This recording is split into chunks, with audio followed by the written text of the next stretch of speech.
Bizi futbolimiz haqida yillar mobaynida tanqid qilinib kelyapti-da.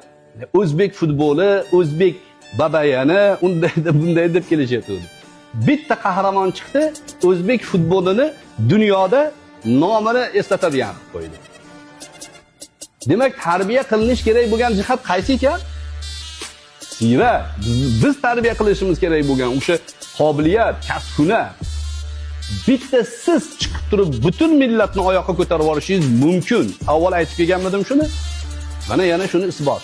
Bitta bola Abduqodir, Alloh umrini uzoq qilsin. Juda axloqli bola. Qiyinchiliklarni boshdan o'tkazgan shu.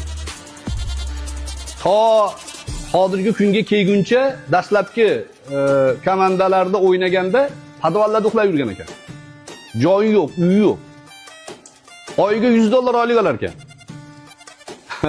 $100. Nima bo'ladi $100? Dadasi bechora shunga uyidan pul jo'natgan. Bu narsalarni nima uchun men aytayapman? Sizga axloq masalasida tarbiya qilishingiz, tajriba qilishingiz, ya'ni shug'ullansangiz erishishingiz mumkin bo'lgan kasb hunarlarni namunasi sifatida aytayapman. O'rgana olasiz.